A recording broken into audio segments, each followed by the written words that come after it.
crazy with everything that's been going on. I just wanna acknowledge that if you recently lost your job, I'm so beyond sorry that that has happened to you. I wish you nothing but the best, and please file for unemployment, and please look into the financial diet. They'll have all the resources. They'll have all the resources for unemployment and what to do in those situations. For those that are continuing to work and having to go outside and expose themselves every single day, thank you so much. I know that, trust me, I was there last week. I know that these are very confusing and frustrating times, especially when you don't feel like you're an essential worker. But trust me, your efforts are being noticed, even when they're not. For those specifically that are considered essential workers, but you could do your work from home. Trust me, I was in that boat. I feel for you 110%. Please continue to go to work and just be grateful for the fact that you have a job, because there are those that currently lost their job and have to file for unemployment. And then for the most luckiest, be super duper grateful that you're able to work from home and that you still have that access. Okay, now everyone's been like talking about, including me, like what you can do while you're working from home. I thought maybe why don't I do the opposite, because I know that for some people they would always love talking about being productive, but you can't be productive 7 days out the week. It wouldn't make sense to be productive 7 days out the week. So these are things that I do from working from home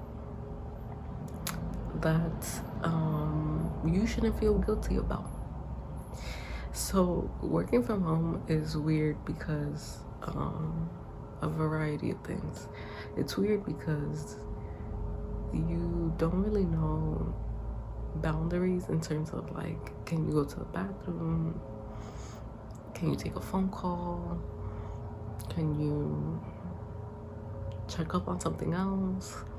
Especially when you are in a very open environment at your workspace, it's very weird to change that and figure out a comfortable way for you to work from home. So the first thing that I'll say is, if you're in a meeting, mute yourself. Mute it. 5 times out of 5, you won't have to speak in the meeting. Usually the meetings are more informative and they just want to talk about themselves and what the company can do and we're so great and yada yada yada. So definitely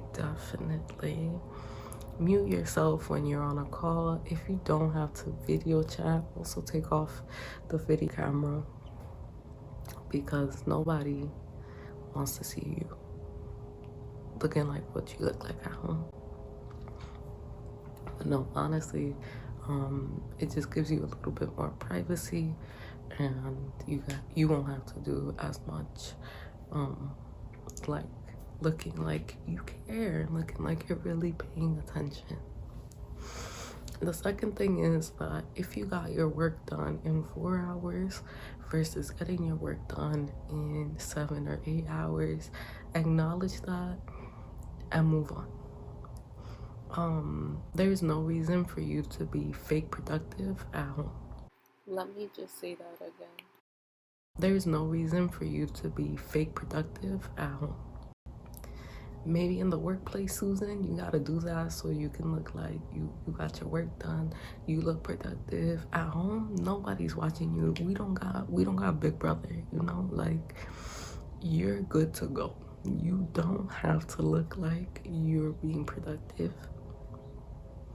You don't have to look like it. This might be controversial, but if you look better with your pajamas, just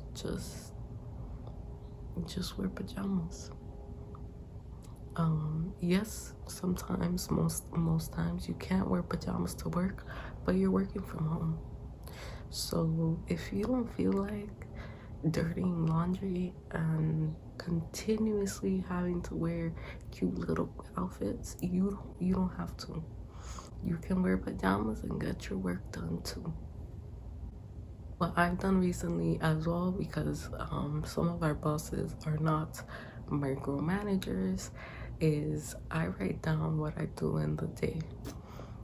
The reason I do this is because, again, our boss can't see via the computer what work you're doing and what work you're not doing. And in the case that in a meeting they look at your book, they ask you, "Oh, Melanie, so what have you done this week?" And you're looking at the camera like, yeah, that's why. That's why. So I would definitely say that one big thing that I would do is every day write down the list of things that you have to do and what you actually got done. You don't have to give them like an hourly,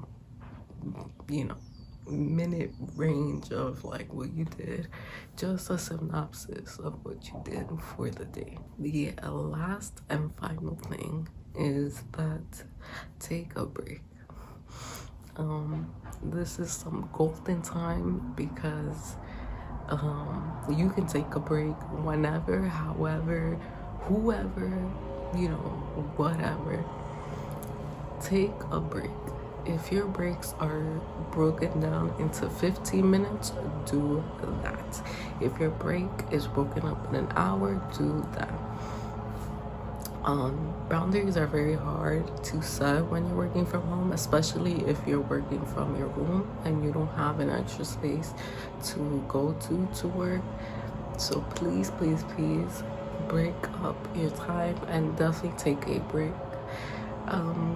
If your job does not require you to clock in your hours exactly, like if it's not like a punch card situation, you can start whenever you want and you can end whenever you want.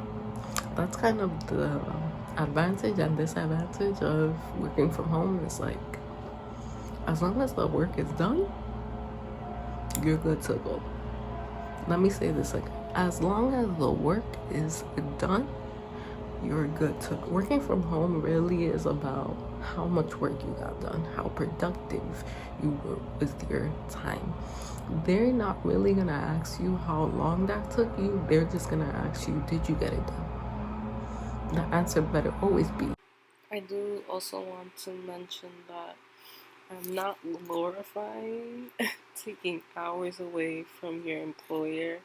But what I am saying is that if you get something done earlier, don't spend your time continuing to do aimless work or work that doesn't make sense, or sitting down and acting like you've been productive when you have not, when you can use that time to do something else. And at the end of the day, truly, whether your boss is a micromanager or is just a regular manager, they just want to make sure that the work is done and the work is done well. Yes.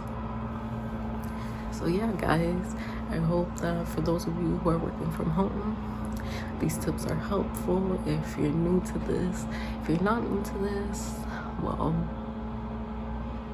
lucky. Thank you guys for watching. Thank you guys for being here. Thank you for my cute sweater. And I'll see you in the next one.